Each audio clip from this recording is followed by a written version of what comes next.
Dembélé, c'est le ballon d'or de toute l'Afrique. D'accord, ok. Vous pouvez me dire pour quelle équipe Dembélé va jouer à la CAN? Non, je sais pas, je demande. Je demande, les gars, parce qu'au bout d'un moment, les frères, je vais vous le dire, Dembélé n'a absolument rien à voir avec le football africain, les frères. Comme ça, vous savez. Il a choisi l'équipe de France, tant mieux pour lui, les frères. Bonne continuation lui. Mais à aucun moment, les gars, l'Afrique a besoin qu'un international français représente le football africain. C'est bon ou pas? C'était peut-être le cas il y a quelques années, c'est plus le cas maintenant. Aujourd'hui, l'Afrique peut aller en demi-finale de Coupe du Monde. Aujourd'hui, les Africains peuvent se retrouver dans des podiums, dans des top 5, dans des top 3 de Ballon d'Or. T'as pas besoin de voir un international français pour représenter le continent africain. C'est clair et net.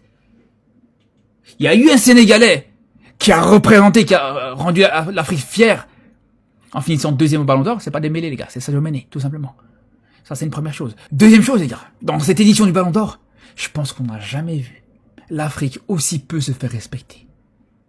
Entre Hakimi qui finit à la 6e place, Guirassy qui finit 21e, les gars.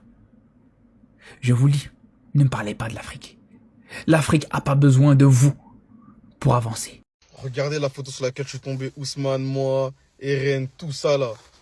Et les gars, Évreux, c'est une vraie pépinière. Au nom de Dieu, il y a trop de talent, beaucoup de footeux qui viennent de notre ville, etc., etc. En équipe de France, les gars, le club qui a eu le plus de footeux, les gars, c'était Évreux. Wesh, il y avait 4 joueurs qui viennent de Évreux dans l'équipe de France. Est-ce que vous vous rendez compte? Il n'y a pas aucun club en France a fait ça. Les gars, Évreux, c'est une pépinière. C'est un exemple pour notre ville. C'est une fierté de baiser. On a ramené le ballon d'or dans notre ville, dans la Caillée. Ça, c'est le ballon d'or de la Caillée de la France d'en bas, les gars. Ils nous représentent tous. Il représente tous ceux qui ont joué au foot dans les cities, etc., etc. Et là, il est en train de montrer que tu peux y arriver. Les gars, c'est un exemple à suivre pour toute la jeunesse. On est hyper fiers de lui. Il a rendu faire tout un quartier, tout un peuple. On était tous derrière lui. Et là, il a réussi à ramener le ballon d'or chez nous, les gars. Dans la Caillée en France, il a ramené, les gars. Ça, c'est grâce à tout le monde. Tous ceux qui ont fait le pressing pour qu'il ait le ballon d'or. Tout le monde. Et voilà, là. Faut remercier tout le monde, les gars. C'est un travail d'équipe. On l'a réussi, on l'a fait, les gars. On l'a ramené au Tchèque, sa mère. Voilà, depuis qu'on était petit, son rêve c'était même pas le ballon d'or, c'était de jouer au Barça. Là, ma mère, quand il dit ça, là, il est réel, hein, il ment pas. Hein. Tout ce qu'il dit, c'est exactement vrai. Hier, il nous a mis les larmes aux yeux à tous, frère. Quand il a parlé de la ville, il oublie jamais. Vous avez vu comment il a parlé de la ville? Au nom de Dieu, c'est une fierté. Il a financé des matchs au parc pour les petits. Il a donné de l'argent pour le club. Eh, les gars, c'est un putain de vrai. La vie de ma mère. Et je dis pas ça parce que on a grandi ensemble et tout. C'est vraiment vrai. Voilà, sinon, j'aurais pas parlé. Vous me connaissez comment je suis réel.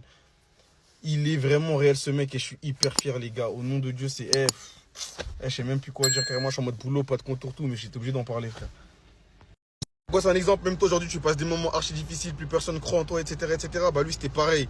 Il n'y avait plus personne qui croyait en lui, ses blessures, il ratait beaucoup devant le but, etc., etc. Nous, le gars de ton quartier, on a toujours poussé, toujours encouragé, etc. Regardez, il a cru en lui, il a eu un bête d'entourage. Mustapha, son meilleur ami, là, vous en avez tous entendu parler. Frère, il a jamais lâché depuis qu'on est petit, frère. Depuis qu'on est petit, ils sont comme ça, frère. Il a jamais lâché. C'est aussi grâce à lui. Hein. C'est un travail d'équipe. Hein. Sans cet entourage-là, il n'aurait jamais réussi. Moi, je tenais à le souligner, ça. L'entourage, il a été très important pour lui. Et je suis grave content de où il en est arrivé aujourd'hui. Et on a beau avoir grandi ensemble, etc., etc. Voilà, je le vois comme un exemple de baiser mental. Au nom de Dieu, il m'inspire trop. Voilà, frère. C'est une dinguerie. Les joueurs africains qui ont décidé de jouer pour leur pays d'origine, en fait, ils vont se faire foutre, c'est ça? Commencez à respecter les joueurs africains qui ont décidé de jouer pour leur pays d'origine, s'il vous plaît. S'il vous plaît. Zéro hate, zéro haine, rien du tout. Félicitations Dembélé pour ton ballon d'or. Mais c'est le ballon d'or de la France.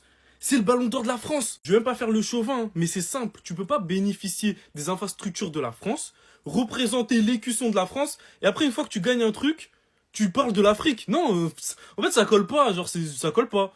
Le seul et unique ballon d'or de toute l'Afrique, c'est le ballon d'or de Weah, c'est tout. Ousmane Dembélé a décidé de représenter la France. Donc respectez les Bakambu, respectez les Aubameyang, respectez les Mahrez, respectez les Eto'o, les Drogba, Hakimi, Mané. Voilà des joueurs qui auraient pu jouer pour de grandes nations européennes. Mais non, ils ont fait le choix de jouer pour leur pays d'origine. Il faut apporter plus de crédit à ces joueurs-là qu'aux joueurs plutôt qui ont décidé de représenter la France. C'est un peu logique en fait. C'est le ballon d'or de la France, c'est le ballon d'or des banlieues, c'est le ballon d'or des Africains de France, tout ça. Oui, tout ça, on est tous d'accord. Mais c'est pas le ballon d'or de l'Afrique, arrêtez un peu s'il vous plaît. Et même pour aller un peu plus loin, bon, je suis pas Ousmane Dembélé sur tous les réseaux, mais a-t-il déjà parlé de l'Afrique? Non mais c'est une vraie question que je pose là. Je joue pour un club quand même qui met en avant Visite Rwanda quoi. Je sais pas pour un mais... Bref. Juste pour vous clarifier un peu les choses, zéro hate, rien du tout. Force à toi Dembélé, on est en bleu, force à nous tous.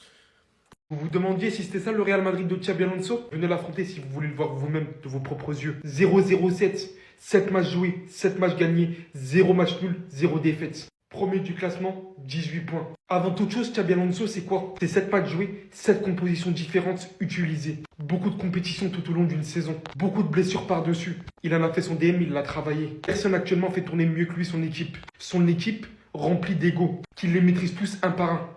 Qu'il leur dit à la gueule, tu sors. Qu'il leur dit à la gueule, ici t'es titulaire indiscutable, tu sortiras pas que si tu fais ton taf. Par-dessus tout, c'est aussi une sacrée collaboration avec Kylian. C'est aussi la confiance qu'il a attribuée à ce petit, que dis-je petit, depuis maintenant plus de 2 mois, en sachant d'ores et ordre qu'il allait être très important pour l'équipe. Il l'a inclus dans l'équipe. Aujourd'hui, il signe son premier but. L'ayant d'ailleurs marqué le 23 septembre, tout comme la légende Alfredo Di Stefano, argentin lui aussi. Caractère juste incroyable, un physique inépuisable, par-dessus défend. Par-dessus aussi, c'est Carreras, encore un joueur que Xabi Alonso a demandé et a réclamé, qui aujourd'hui l'a placé en tant que défenseur central et qu'on a vu, juste incroyable, qui peut littéralement jouer à tous les postes. Par-dessus, c'est aussi Arda Güler. Des caviars qu'il envoie Mbappé encore et encore. On dirait Özil, Cristiano Ronaldo. Et plein d'autres détails que je passerai. Alors que notre équipe commence à peine à être au complet. Et que Bellingham commence à peine à jouer. Alors ouais, je vous le dis. Si c'est ça Xabi Alonso, je suis tout oui.